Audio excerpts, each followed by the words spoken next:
those spots. So maybe we'll start at the top, do some neck stretches. Does that sound good?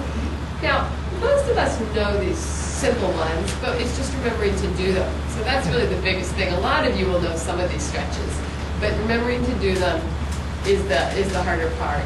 But we'll start out very simply.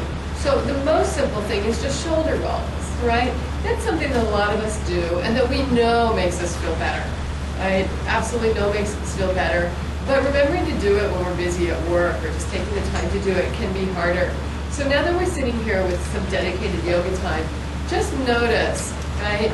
Notice how you do start to feel better, looser, more energized, better breath, almost immediately when you start to move your joints and muscles in a different way. Go ahead and stop for just a moment. That looks great. So as you loosen up, we want to increase the range of motion a little bit. Almost always in yoga, we do things in both directions. You know, you do something in one direction, then you do it in the other. This is one thing that I don't teach. I don't teach the opposite direction because we all know how to go this direction already. So what we want to learn is to get way, and we don't even need to take them that high up, just way back and way down.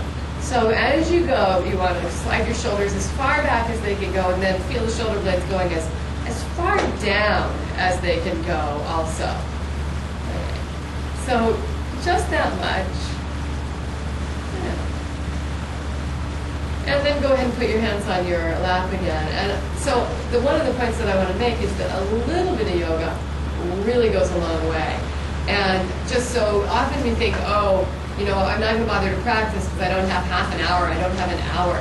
You're never going to have an hour, right? I mean, none of us ever have a free hour where we think, I could do anything, right? It just is so rare in our lives, and certainly not in our work days. But knowing that 5 or 10 minutes can really make a huge difference in how you feel, I think is motivating, and it's really true.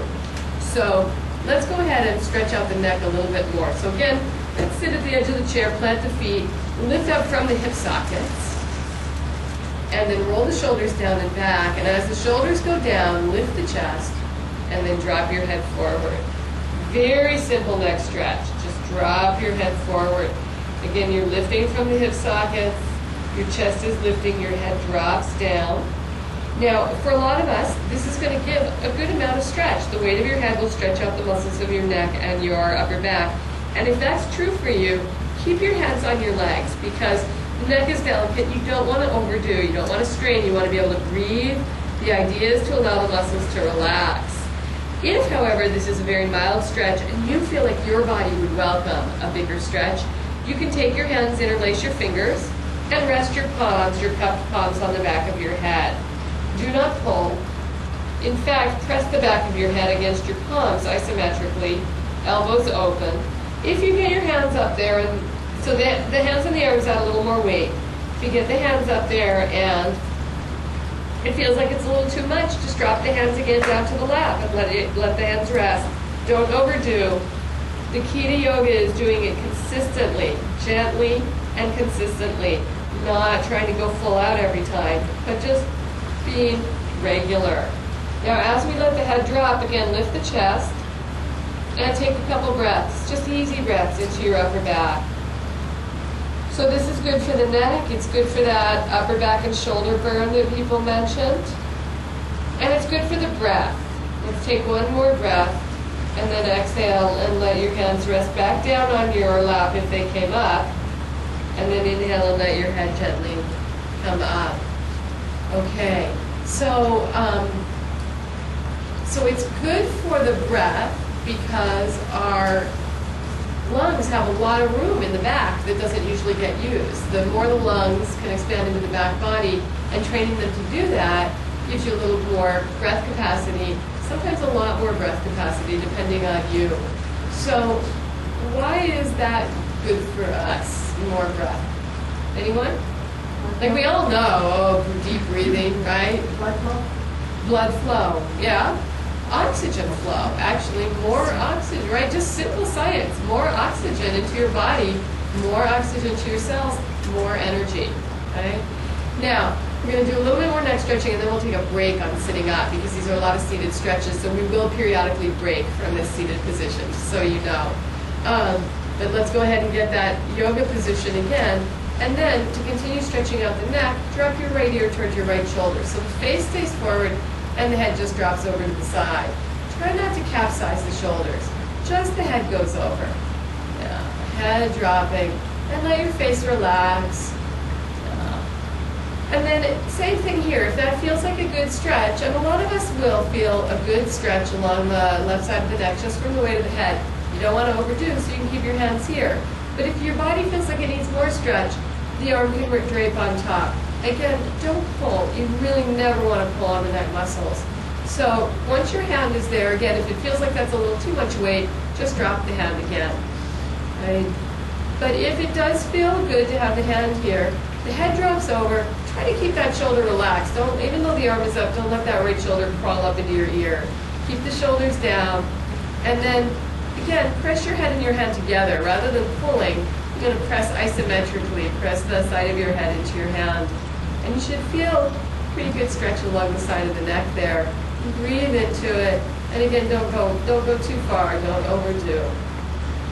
Breathe. Know that it's doing this on a regular basis that's going to make the big difference. Now, if your hand is there, you can exhale, drop it down, and then inhale and just let that left ear pull you back to center.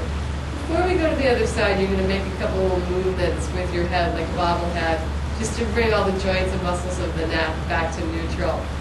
And then go ahead and bring your head back to center, sit up tall, and same thing on the other side. Left ear toward left shoulder. Let the head hang there. Decide if that feels like enough stretch.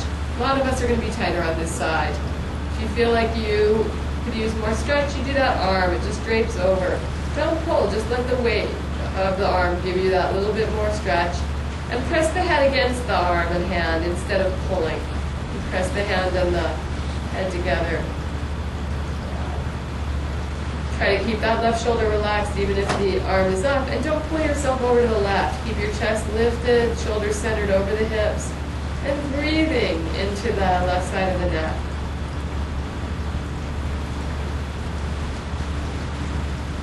And one more breath. And then exhale and release the hand down. And then inhale, everybody let the head come up. We'll make those little bobbleheady movements to bring everything back to neutral. And then go ahead and roll the shoulders again. And notice if they're looser. Hopefully there's just a little bit more mobility there. And then we're going to take a gentle twist. And so you're going to cross your right leg over your left. Just one knee on top. Right knee over left. And that's just so my instructions make sense. Right? So right knee over left. And then you're going to bring your left arm across and rest it outside. Right? So because I'm a yoga teacher, I'm really used to mirroring you. So I'll be the mirror, and I'll give you the direction that you're supposed to go. It's a thing that we learn in yoga teacher school. So bring your left arm over, and then take your right arm back to your chair. Yeah. And it can go right on top of your chair. You can bend that elbow. Is that chair working okay for you? Good. And then you're going to sit up tall. You're going to press your left arm into your right leg, and you're just going to turn toward that right elbow. And wherever that right arm is comfortable is fine. Okay, so, and again, sit up tall. The ideal is to have the crown of the head right over the tailbone, so that you're not leaning forward or back. And just press the arm and the leg together, and turn your belly right toward that right elbow, and let the back muscles stretch out. This is also good for that shoulder burn and upper back burn that people mention. And again, as you use the right arm behind you, you turn toward it, try not to let that right shoulder crawl up into your ear. Shoulder draws down. Yeah, take a deep breath in. And then exhale and turn all the way back to center and let go of that back arm. And then uncross. Does that feel pretty good? Yeah.